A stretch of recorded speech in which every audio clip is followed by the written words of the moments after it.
Selamat siang, salam jumpa lagi dengan saya sendiri Daud, ingin mempresentasikan tentang baptis.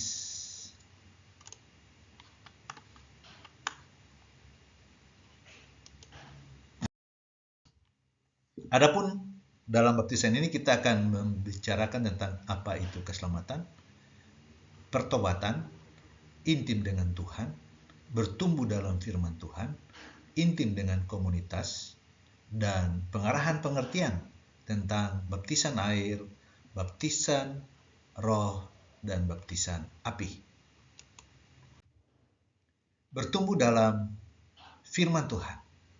Kita tahu bahwa firman Tuhan adalah makanan bagi roh kita. Manusia rohani kita sama dengan manusia jasmani kita yang memerlukan makanan. Jika manusia jasmani kita tidak mendapatkan cukup makanan, maka tubuh kita akan lemah, bahkan membawa kepada kematian. Demikian juga yang terjadi dengan manusia roh kita. Bagaimana kita memberi makan roh kita? Tentunya dengan firman Tuhan. Firman Tuhan mampu merubah pola pikir kita yang salah. Itu ada dalam Roma 12 ayat 12. Dunia berusaha untuk memenuhi pemikiran kita dengan hal-hal yang tidak sesuai dengan pemikiran Tuhan. Banyak filsafat-filsafat dunia, kepercayaan nenek moyang, film-film yang mempunyai pemikiran-pemikiran yang tidak sesuai dengan pemikiran Tuhan. Oleh karena itu, satu-satunya cara untuk memperbaharui pemikiran kita adalah dengan membaca dan merenungkan firman Tuhan secara terus-menerus. Jika kita mengisi pikiran kita dengan pemikiran dunia secara terus-menerus, maka pikiran kita akan menjadi tercemar. Sebaliknya, jika kita mengisi pikiran kita dengan firman Tuhan secara terus-menerus, maka pikiran kita akan menjadi otomatis menjadi bersih dan sesuai dengan pikiran Tuhan. Apa yang harus dilakukan untuk mengenal firman Tuhan? Aplikasi firman Tuhan dalam kehidupan sehari-hari. Kita kenal ada 5D. Yang pertama adalah diterima, kedua dicatat, direnungkan, dilakukan, dan diceritakan. Apa yang harus dilakukan untuk mengenal firman Tuhan? Aplikasi firman Tuhan dalam kehidupan sehari-hari ada 5D, yaitu diterima. Artinya untuk membuat seseorang berakar di dalam firman, maka langkah pertama adalah menerima firman Tuhan. Menerima firman Tuhan. Kita harus memiliki hati yang lembut lewat doa agar firman Tuhan tertanam di dalam hati kita. Hal ini penting dilakukan supaya hati kita menjadi tanah hati yang baik untuk firman Tuhan. Dicatat. Kita tahu Yohanes 20 ayat 31 mengatakan, kita mencatat firman Tuhan yang telah memberkati kita, baik itu berupa teguran, janji Tuhan, ataupun pewahyuan baru. Hal ini penting dilakukan supaya kita mempunyai catatan yang bisa dibaca lagi di kemudian hari, sehingga bisa menguatkan rohani kita. D yang ketiga adalah direnungkan. Mazmur 1, 2, ayat 3 artinya merenungkan hal-hal yang telah kita dengar, kita baca, dan kita catat dengan lebih mendalam. Kita menerima Tuhan memberikan pengertian mengenai hal-hal apa saja yang harus kita lakukan, hal-hal apa yang harus kita ubah, dan hal apa yang Tuhan ingin kita ketahui dan lakukan dalam kehidupan kita. Wah. D yang keempat adalah dilakukan setelah kita. Matius 24 ayat 46-47 artinya kita sungguh-sungguh belajar mempraktekkan hal-hal yang kita dapat melalui pembacaan dan perenungan firman Tuhan dalam kehidupan sehari-hari. Hal ini penting dilakukan supaya kita membuat firman Tuhan menjadi nyata dalam kehidupan kita. Kita bisa menerima kuasa dan mujizat Tuhan. D yang kelima adalah diceritakan. Yohanes 4 ayat 28-30 artinya kita menceritakan pengalaman kita, belajar melakukan firman Tuhan kepada saudara seiman kita. Hal ini penting dilakukan supaya kita bisa menjadi saksi Tuhan dan memuliakan Tuhan. Kita bisa membangun dan menguatkan orang lain. Kita bisa menjadi lebih hidup dan antusias. Pertanyaannya, apakah keuntungan membaca dan melakukan firman Tuhan bagi kita? Apa yang harus dilakukan mengenai firman Tuhan? Jelaskan secara singkat mengenai D yang kelima, diceritakan. Apakah Anda sudah membaca firman Tuhan setiap hari dalam kehidupan Anda? Kalau belum, sekarang ambillah keputusan untuk mulai membaca firman Tuhan setiap hari.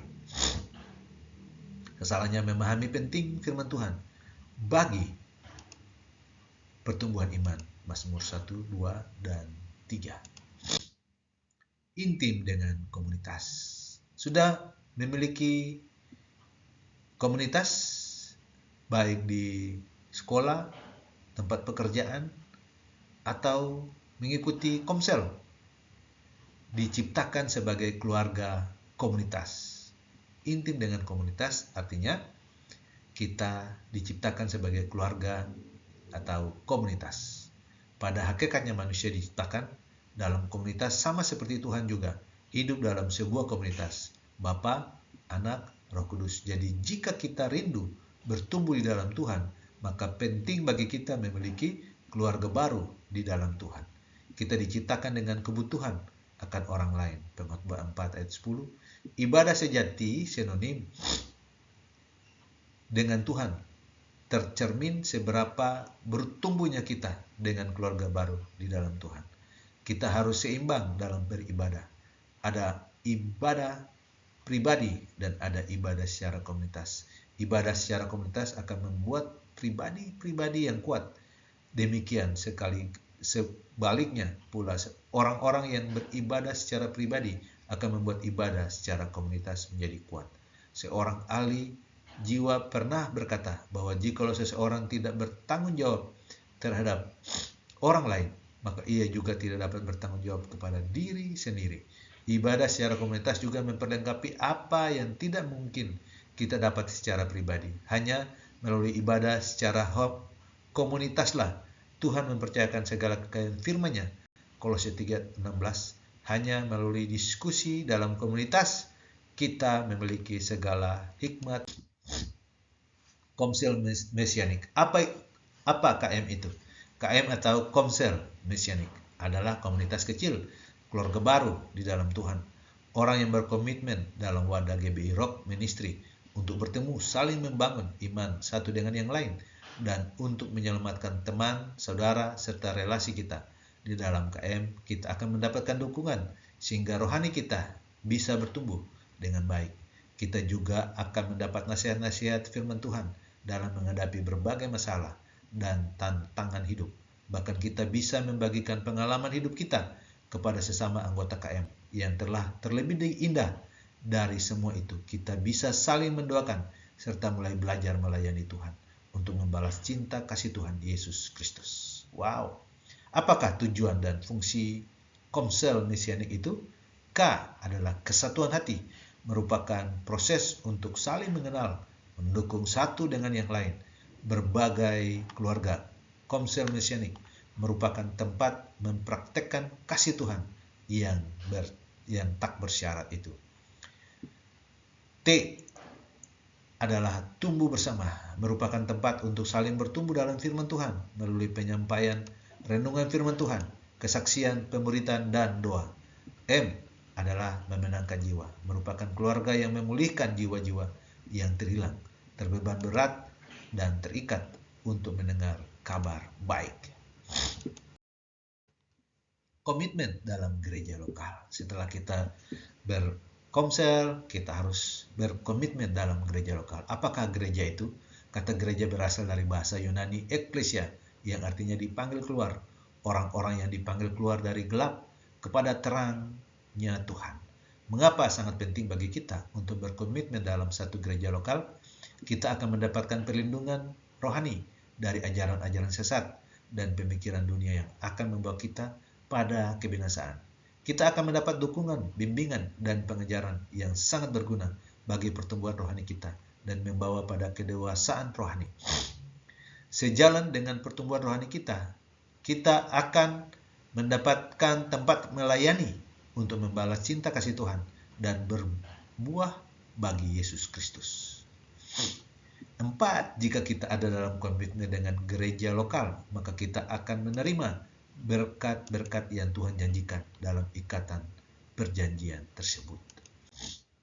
Pengarahan pengertian tentang baptisan air. Yohanes 3 ayat 5, jawab Yesus, "Aku berkata kepadamu, sesungguhnya jika seorang tidak dilahirkan dari air dan roh, ia tidak dapat masuk ke dalam kerajaan Allah." Sasaran, memahami arti baptisan dan mengambil keputusan untuk dibaptis.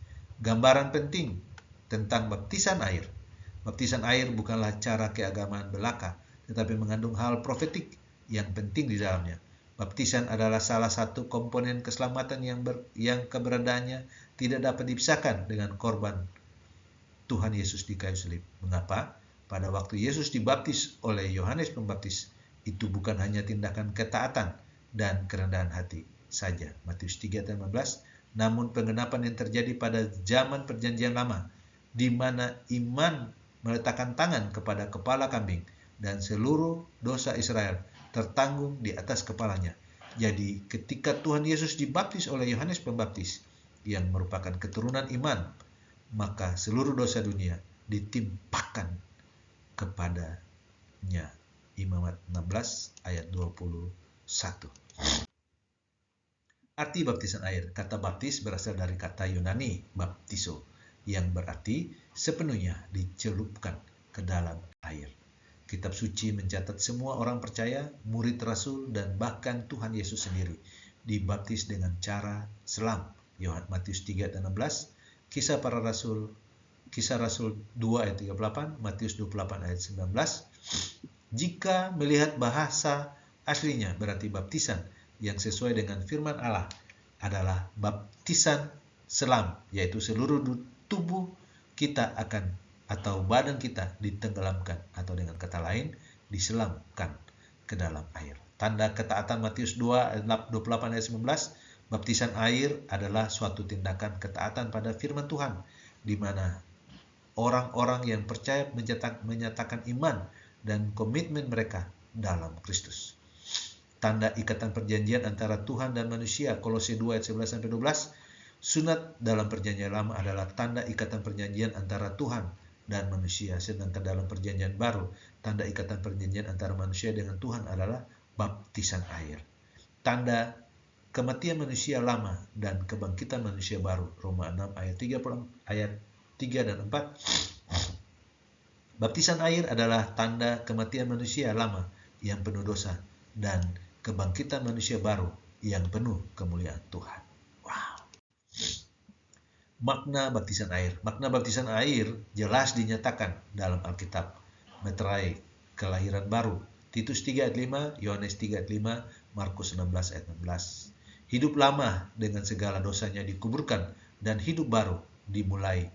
Roma 6 ayat 1-4, 2 Korintus 6 5-17.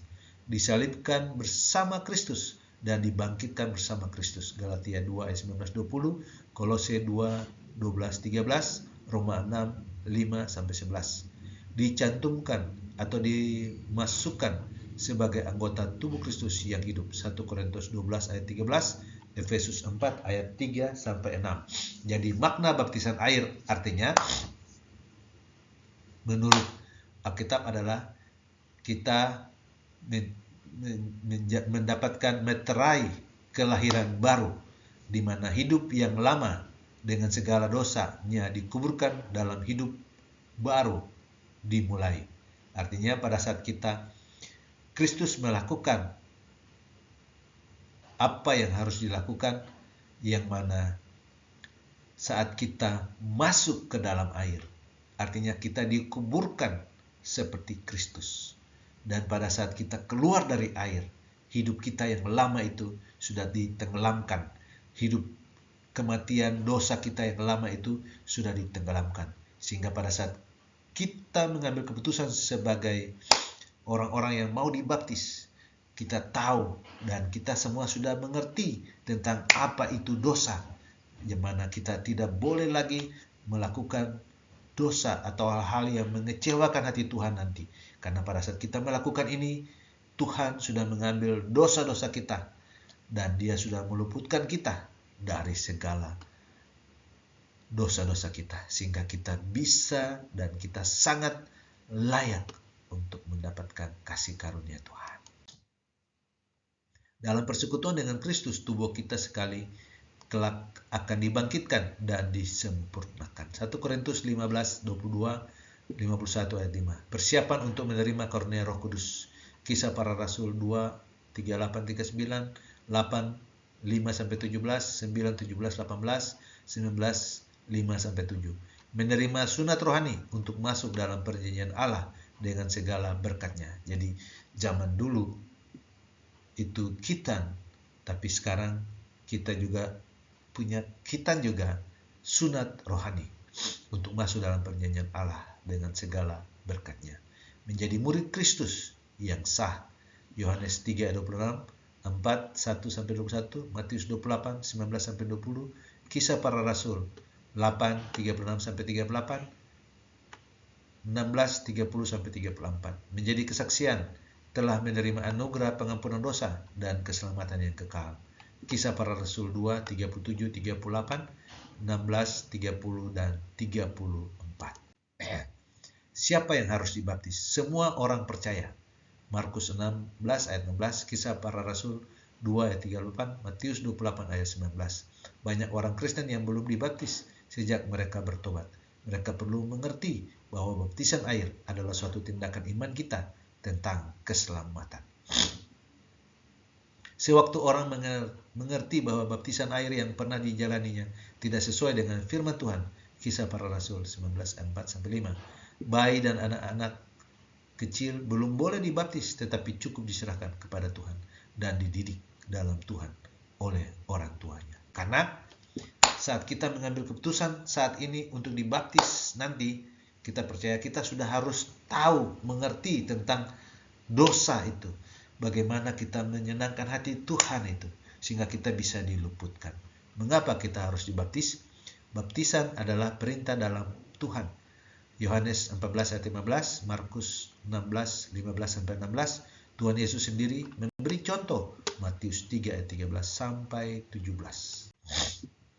Kapan dan seharusnya dibaptis? Segera setelah kita bertobat dan percaya pada Tuhan Yesus, maka langkah berikutnya adalah mengambil keputusan untuk menjadi murid Tuhan Yesus.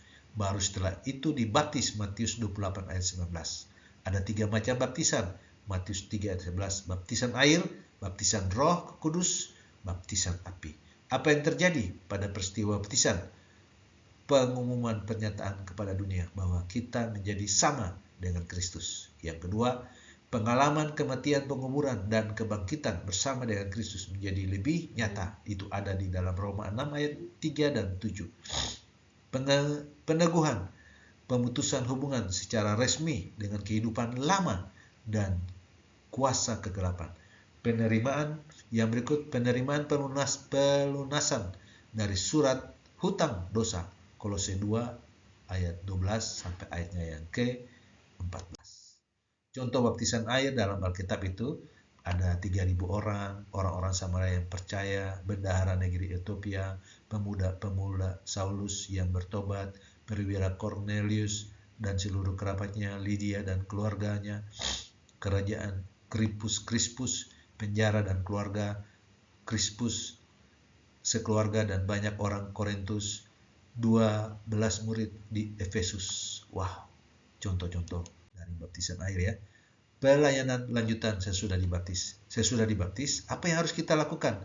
Terutama jiwa-jiwa baru perlu ditindaklanjuti dengan pelayanan pastoral dan pendalaman Alkitab untuk jiwa-jiwa baru. Supaya apa? Jiwa-jiwa yang telah menjadi warga kerajaan Allah itu harus dijaga dalam hubungannya dengan Kristus dan saudara-saudara seiman untuk terus bertumbuh menjadi jemaat Kristen yang dewasa, yaitu 1. Tertanam dalam jemaat lokal dan beribadah dengan tekun dan setia. Ibrani 10 ayat 25. Bersaat teduh di rumah setiap hari dengan membaca Alkitab secara teratur. Dan kedua, berdoa. Mazmur 1 ayat 1-6, 1 Tesalonika 5 ayat 5-19, Matius 26 ayat ke-41. Mengambil bagian pelayanan secara gereja sesuai talenta. Kesanggupan, Roma 12 ayat 4-8, tapi dewasa kuatkan dulu kerohaniannya agar tidak mudah jatuh dalam dosa. 1 Timotius 3 ayat 6. Kalau Tuhan memanggil dan memilih dia untuk menjadi pelayan Tuhan secara penuh, bimbing dan arahkan dia untuk belajar sungguh-sungguh. Wah. Pertanyaan untuk direnungkan, apakah artinya baptisan bagi Anda? Siapa saja yang perlu dibaptis? Apakah baptisan menyelamatkan? Apakah saudara sudah dibaptis? Jika belum, kapan saudara akan memberi diri untuk dibaptis? Ambil langkah untuk dibaptis segera. Terima kasih, Tuhan Yesus memberkati. Jadi, kita lihat dulu baptisan air. Matius 3:11, aku membaptis kamu dengan air sebagai tanda pertobatan, tetapi ia yang datang kemudian daripadaku lebih berkuasa daripadaku, dan aku tidak layak melepaskan kasutnya. Ia akan membaptis kamu dengan Roh Kudus dan dengan api. Baptisan air itu tanda pertobatan, mati bersama dengan Kristus, meterai Tuhan. Matius 28 ayat 19, karena itu pergilah, jadikanlah semua bangsa muridku, dan baptislah mereka dalam nama Bapa dan Anak dan Roh Kudus. Matius 28 ayat 20, dan ajarlah mereka melakukan segala sesuatu yang telah kuperintahkan kepadamu, dan ketahuilah aku menyertai kamu senantiasa sampai kepada akhir zaman. Jadi kemarin kita sudah tahu bahwa pada saat Yohanes Pembaptis sebelum membaptis Tuhan Yesus, dan dia membaptis orang-orang itu, artinya itu membaptis untuk mengalami pertobatan.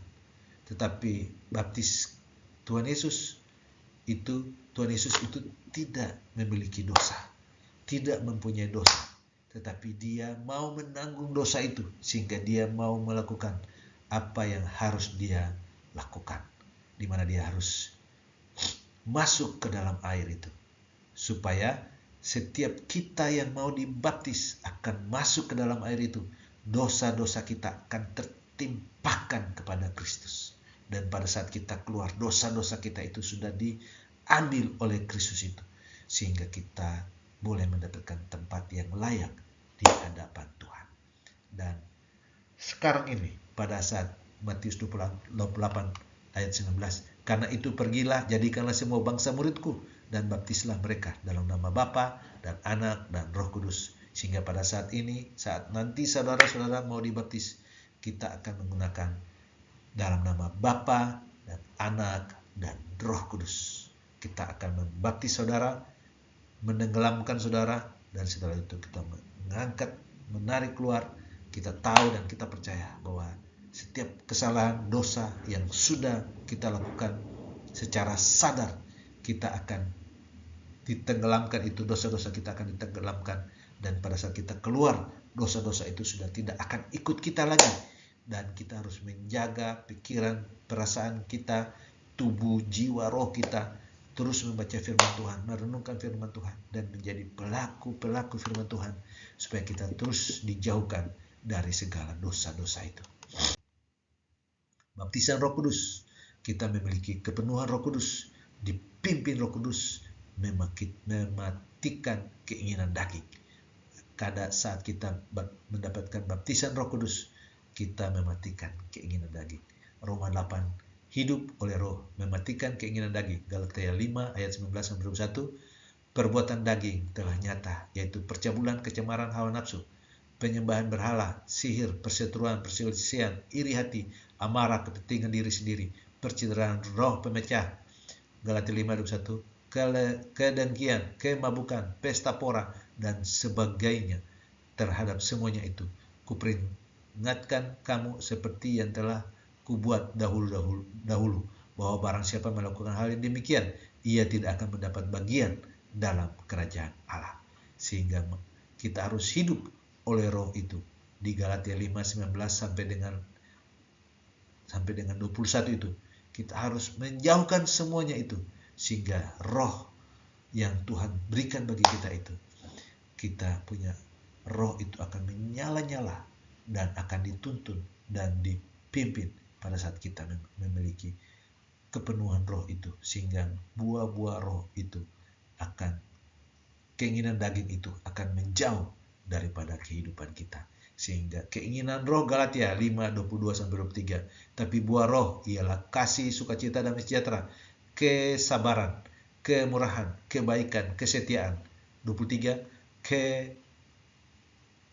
Kelemah lembutan, penguasaan diri. Tidak ada hukum yang menentang hal-hal itu. Baptisan Roh Kudus itu tentang karakter yang harus kita lakukan. Wow.